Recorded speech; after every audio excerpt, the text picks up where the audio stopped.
Good afternoon, Excellencies and dear participants. I greatly appreciate Turkic Academy for hosting such a wonderful event. Hazar Strategy Institute is an Istanbul-based think tank that focuses on the energy, economy, and security issues of the broader Caspian region. By the way, when Professor Quint mentioned, he's the name father of our institute.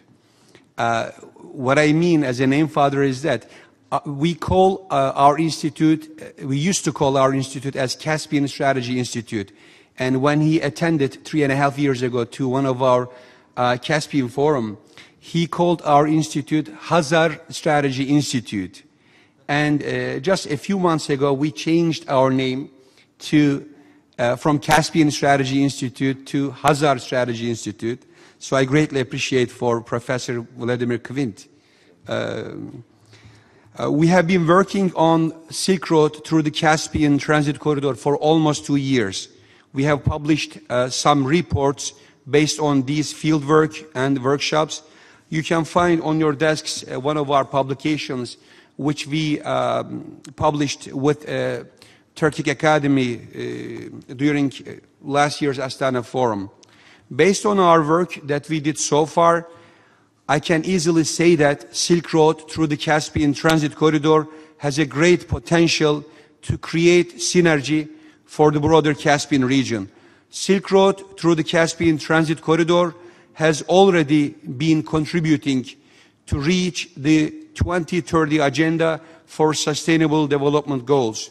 It helps diversification of transport routes through Eurasia. It provides access to new markets in the broader Caspian region. It consists intermodal and multimodal transportation system. It provides faster delivery from Northwest China to Europe. It contributes the Caspian region countries to diversify their economies. It bolsters intra and interregional trade. We can count more. But I would like to move to the global perspective for a while and then get back to the Caspian Transit Corridor again. Developing countries multiplied their exports when they became a part of the global economy. East Asian countries gradually adapted to the global economy. They lifted trade barriers systematically and carefully. They utilized globalization to expand their exports and to create new jobs, to reduce poverty. On the other hand, there's a fact that global economy is having a problem, which is making global systems more vulnerable against potential conflicts. Slowdown in economy, oil glut, increased defense spending, refugee crisis, radical terror are some of the major challenges that impact the entire world. Civil wars are posing formidable threats to involve greater powers to engage in a proxy war. The decline in oil prices does not carry only an economic means, but rather a greater problem of potential instability and conflicts. So far, emerging economies were the primary drivers of the global economic growth. However, decline in the economic growth makes it a question mark for the future. Uncertainties are urging countries to seek new military and economic alliances in order to balance and deter possible threats. But this would rather lead to worsening of the multilateral relations. We all should rather focus on the economic solution that involves collaboration on the basis of that's not a zero-sum game. Yes, the picture is not all that grim.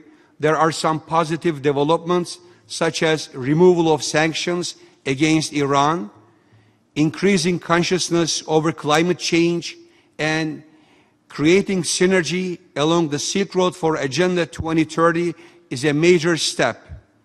Making Caspian Transit Corridor an active route should be accepted as an important milestone to reach Agenda 2030. I advise this point to be included as a recommendation of this symposium, because the milestone has capacity to transform potential negatives into definite positives. This will not be only transit of goods from A to B, but a comprehensive development of trade and production connections across the routes. This may serve as a bridge of knowledge exchange and innovation sharing among us. There is a high potential along the Silk Road in terms of economic growth and trade volumes. Since inclusion of the Asian countries into the world economy, trends in global trade have changed and trade routes began to concentrate along the Silk Road. Transportation is crucial for continuous trade between countries and regions. Silk Road countries such as Kazakhstan, Kyrgyzstan, Uzbekistan, Turkmenistan, Azerbaijan, Georgia, Turkey, and China have been investing for regional connectivity. Trade volumes between Asia and Europe will continue to increase. Countries along the Silk Road lie at the heart of transport routes. Therefore, it is of vital importance to improve transport infrastructure and connectivity of this region to create an uninterrupted trade route between Asia-Pacific and Europe. Investments on this route to improve transport infrastructure and to complete key transport facilities play a crucial role for further development of trade.